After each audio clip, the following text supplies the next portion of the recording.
Todos riram quando ela entrou sozinha no tribunal, sem advogada, sem assessores, sem aparência de poder. Chamaram-na de louca. Disseram que aquele homem a destruiria em minutos. Mas ninguém naquela sala sabia de uma coisa. Clarice Valente não estava ali para se defender. Ela estava ali para derrubar o império inteiro. Fique até o final, porque o que aconteceu naquele tribunal chocou juízes, advogados e colocou um dos homens mais poderosos de Belo Horizonte atrás das grades. Disseram que Clarice Valente estava cometendo suicídio social. Disseram que ninguém enfrenta um homem como Augusto Ferraz em Belo Horizonte, não quando ele controla construtoras, políticos e decisões judiciais nos bastidores. Disseram que ela deveria aceitar o acordo, baixar a cabeça e desaparecer. Nos corredores frios do Fórum Lafayette, o consenso era um só.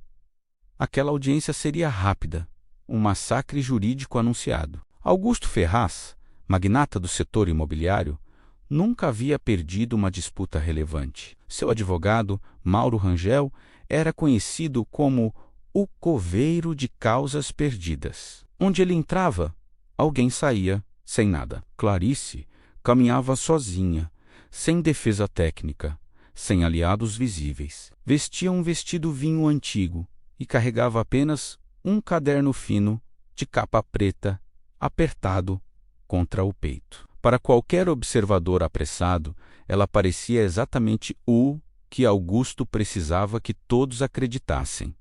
Uma ex-esposa emocionalmente instável, trocada por uma mulher mais jovem, sem preparo para guerra nenhuma. Augusto riu antes mesmo de sentar. Disse, em tom de deboche, que aquilo não duraria meia hora. Comentou que comprara aquele vestido quando ela ainda fingia gratidão. Mauro não sorriu, apenas afirmou que quanto mais ela falasse, mais fundo cavaria. O juiz entrou. Audiência aberta. Ferraz contra Ferraz. O magistrado confirmou se Clarice realmente abriria mão de representação legal. Ela confirmou.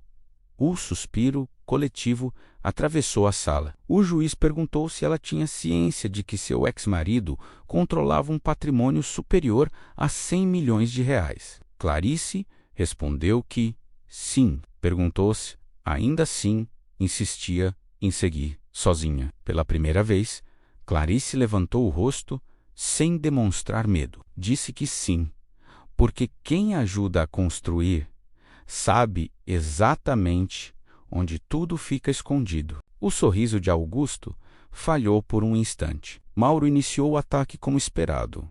Discurso ensaiado, números impecáveis, narrativa limpa. Pintou Augusto como um empreendedor visionário, Clarice como uma esposa ausente, e apresentou um acordo irrisório, como se fosse generoso. Disse que ela era apenas uma recepcionista quando o conheceu, que nunca participara de decisões estratégicas. Quando teve a palavra, Clarice falou com calma. Disse que nunca participou de reuniões formais, mas organizou planilhas, revisou contratos e assinou documentos que não podiam levar o nome dele.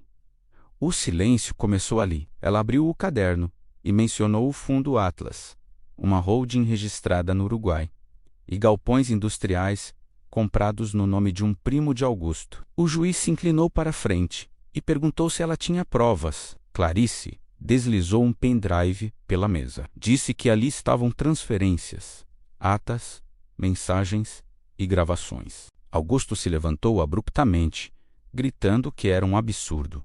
O juiz ordenou que se sentasse. A primeira testemunha de Augusto negou tudo com precisão cirúrgica, até Clarice perguntar a senha do sistema financeiro interno da empresa. Era o aniversário da filha dele. O homem empalideceu. Documento após documento, a narrativa começou a ruir. Mesmo assim, Augusto ainda guardava sua carta favorita. Mauro pediu que constasse em ata que Clarice possuía histórico psiquiátrico, citando uma internação, em 2019, por paranoia. O sorriso voltou ao rosto de Augusto. Clarice respirou fundo e disse que, fora medicada, sim, porque o marido pagara para que um médico mentisse. Em seguida, apertou um botão. A gravação ecoou no plenário. A voz de Augusto era clara e fria, dizendo que, se ela tentasse falar, ninguém acreditaria. Que ele já tinha cuidado do laudo, porque mulher instável convencia qualquer juiz. O magistrado retirou os óculos lentamente e afirmou que aquilo era extremamente grave. Clarice disse que ainda não havia acabado. As portas se abriram. O médico entrou chorando e confessou tudo: pagamentos, laudos falsos, ameaças. A audiência deixou de ser um divórcio e se transformou em um inquérito criminal. Quando Clarice revelou o desvio do fundo de previdência dos funcionários, Mauro fechou a pasta. Sabia que o jogo tinha acabado. O juiz perguntou o que exatamente Clarice queria. Ela fechou o caderno e disse que não queria metade. Queria o controle para devolver o que fora roubado. Augusto tentou fugir naquela noite, mas não conseguiu. A Polícia Federal entrou antes do pôr do sol. Meses depois, Clarice estava sentada na sala do conselho da Ferraz Holdings. Homens que antes a ignoravam agora evitavam seus olhos. Ela disse que aquela empresa fora construída sobre medo e silêncio e que aquilo acabava ali. Augusto foi condenado. Mauro também. Clarice Valente, a mulher que chamaram de fraca, não saiu apenas com dinheiro. Saiu com a verdade, com justiça e com algo que ninguém esperava que ela tivesse: controle absoluto. Ela não venceu porque gritou mais alto, não venceu porque era mais rica, nem porque alguém a salvou. Venceu porque observou em silêncio, aprendeu enquanto era subestimada e teve coragem de agir quando todos acreditavam que ela não tinha forças. O erro de Augusto não foi apenas trair, mentir ou roubar. O maior erro foi acreditar que poder é sinônimo de invencibilidade e que silêncio é fraqueza. Clarice provou uma verdade simples e perigosa: quem constrói ao lado, mesmo sem aparecer, conhece cada rachadura do império. A lição dessa história não é sobre vingança, é sobre atenção, é sobre preparo, é sobre nunca aceitar que te reduzam ao rótulo que criaram para te controlar. Porque muitas vezes a pessoa mais inteligente da sala é exatamente aquela que todos ignoram. Se essa história fez sentido para você, curta o vídeo e se inscreva no canal. Aqui a gente conta histórias que lembram algo essencial: quem sobreviveu ao silêncio aprende a vencer no momento certo.